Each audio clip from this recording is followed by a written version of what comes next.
What's up guys, it's your boy Shadain here and I'm back with another video, and this video is a long time coming, but today I decided to do this with you guys. So today I'll be reviewing or semi-reviewing the 35mm Sigma Art lens.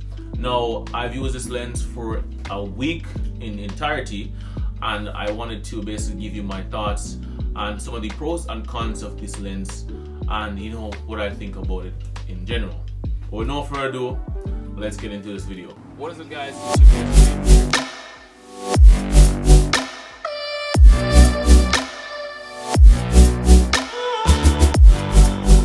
Now, let's first talk about the price of this lens.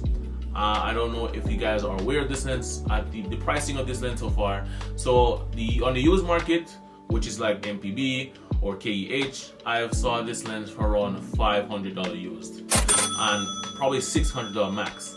And then if you probably wanted to get it brand new, I think you'll go up to like around $800. Now I think it's good to get it used because I bought lenses from KEH and MPB. I bought it specifically from MPB, and MPB's lenses are really good. The one thing I find about MPB is that their lenses are definitely clean, and if you get it at excellent or good quality, you should be getting a really good lens. Very clean, very put together. There's nothing that you see on those pictures that would be fake. So I recommend those. Not a sponsor of that company, but I just wanted to talk about that. So the pricing out of the way, let's talk about the pros of this lens. And some of the pros are this lens is really sharp, it's really good in low light, and it's not too heavy for my camera body. I don't know if being used on a DSLR would make it a more heavier package, but on my lightweight mirrorless Canon body, it does perform, and it does feel lightweight in the hand.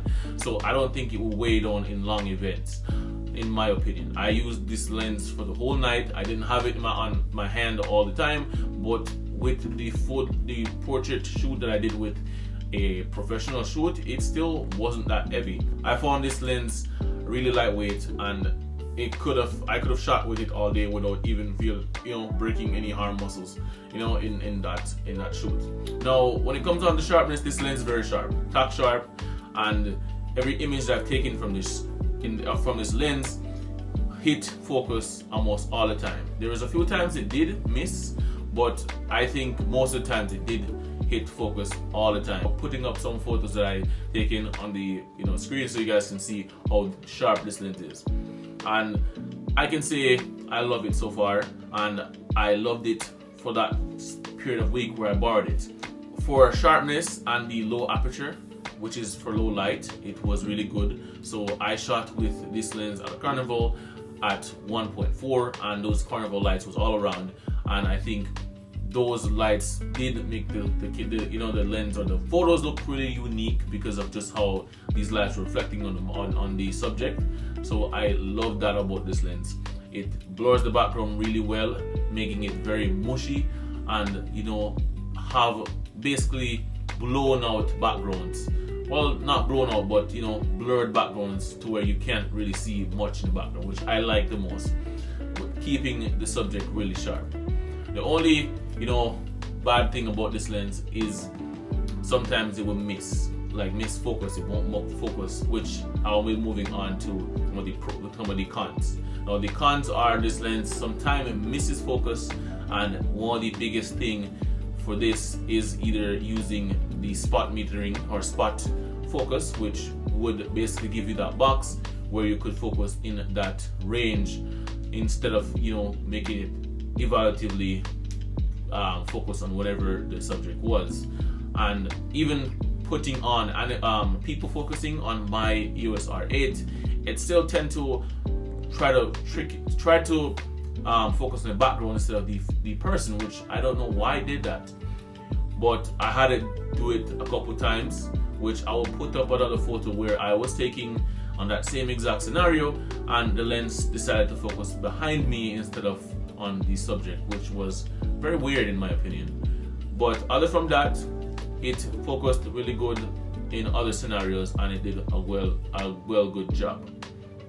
Now moving on to that same Carnival Night, well, another night, but that Carnival Night, I was on People Focus again, and I was taking an image, and it tended to focus on the ride itself and not the person, which was pretty weird in my opinion. I don't know why it does that sometimes, but I just remedy it with doing that spot focusing and pinpointing focus on that specific person, and that will basically fix the issue with that.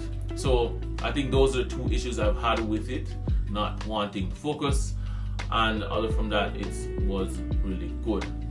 Now, other from that, I didn't hear any noises with this lens, so I didn't hear a loud focusing motor or anything like that.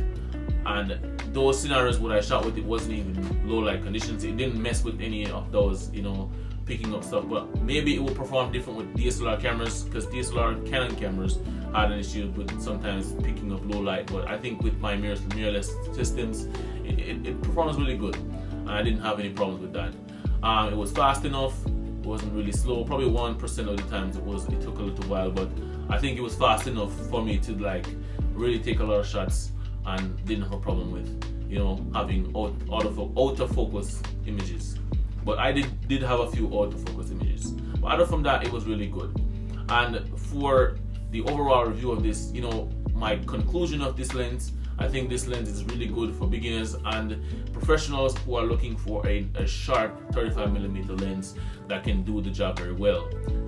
This lens is priced a little bit high now that it's pretty old, but I think it's not too bad in my opinion. You can still get this lens for $500 or $600 comparing to say a $1,000 lens, so I think it's still used would be a better buying decision, buying it used and not brand new. So it's up to you guys to know if this lens is perfect for you, and if this lens, the 35mm lens, is that focal length that you like for shooting images. And I think 35mm is a really good lens for beginners and even for professionals who are wanting a good prime lens to basically shoot sharp images all the time. But that's it for today's video. Hope you guys like this one, and hope this one helped you in somewhat way in deciding if this lens is for you. But that's it for today's video. I'll see you guys. Peace.